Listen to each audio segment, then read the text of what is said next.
Okay, so let's start with the AdaBoost. Now, AdaBoost is again a kind of a classifier. AdaBoost, short of adaptive boosting, is a machine learning meta algorithm.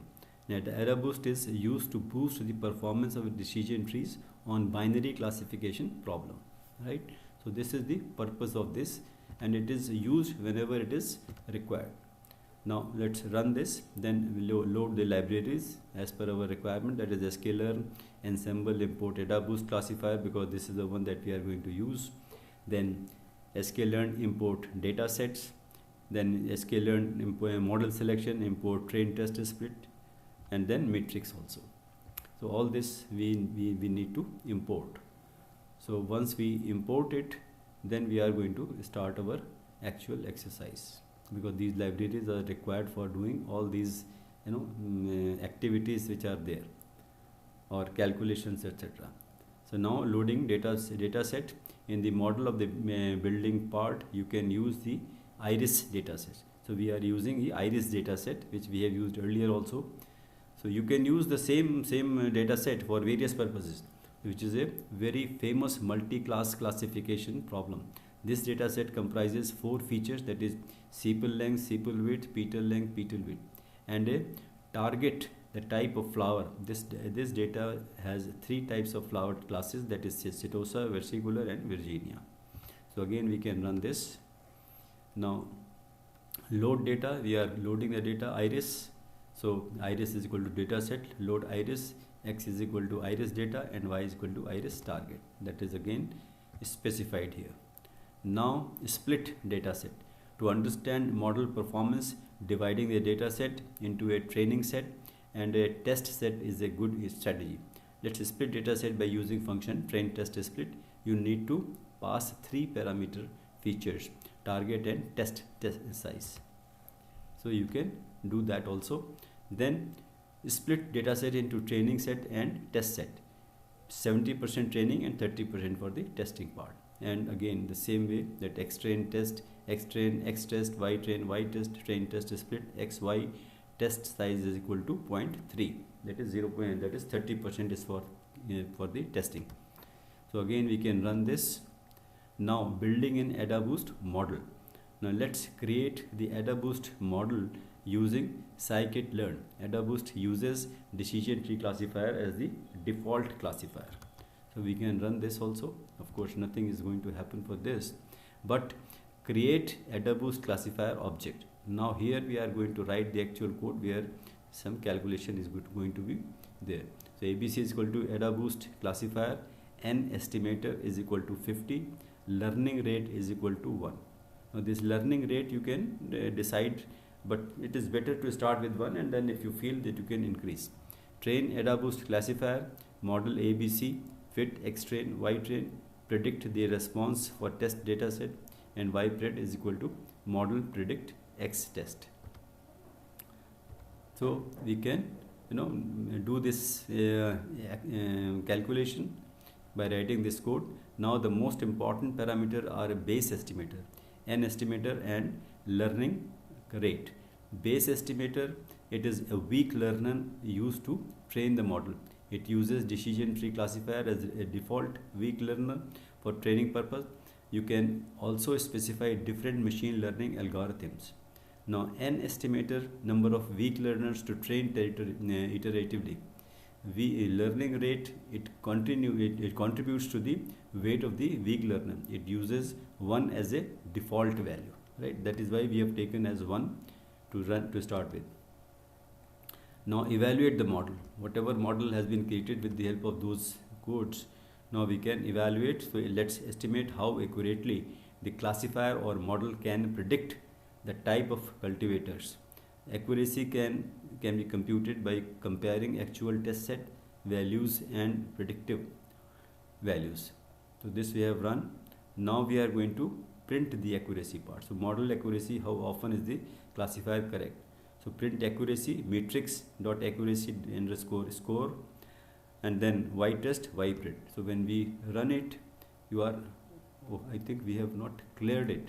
So let us, I think we have to clear it. Let me clear and then repeat it again. So there is no harm in repeating it again. So if we clear it, you can see that it is all got cleared, right? And let us repeat it. So again here I will just quickly go through all that, will not take time. Again, in importing the libraries as required, then here you are going to load the data set again as per the requirement, like this. Then again we are going further for splitting the data set in 30% for testing, 70% for training, and then we are building a model. Then we are going to go for the prediction calculation. So that calculation has been done. Now we are going to further go for the understanding of our model that we have created, and then we are going to evaluate the model here. Then we are going to print the accuracy part of that with the help of this code, that is print accuracy matrix.accuracy score y test y print. So let's do that also, and we have got this time 93. Earlier, if you have noticed, it was 97. So now you can see that every time you run, it may be a different score. But don't worry, don't get worried about it, because it may be close to that, but yes, it may be different also. That is something which you always keep in mind, and this is applicable for almost every analysis that you do. Then you can go for again understanding this further evaluation. You can do estimators using different base learners. We can use SVC as a base estimator. You can use any ML learner as base estimator if it accepts simple weight such as decision tree support vector classifier. So again, this is again a remark, nothing is going to happen.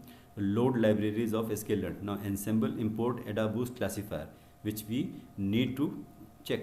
So that is why we imported the AdaBooster classifier. Now we are going to also import the SVC, right? Then import scikit-learn matrix module for accuracy calculation. So if we want to now go for accuracy calculation, and that is why we need the matrix, so that we can check it with that. So once we do that, you can create a AdaBoost classifier object. So with this, now you are going to create a object for that, and this has been created. Now train AdaBoost classifier. Now you have to train the model. Now all this, again, just to repeat this, that all this is being done by the libraries as such. We are just writing very brief code, in fact just one-liner code only, but everything is being done by the as per the code that we are giving, and of course the library is putting them together and they are working on.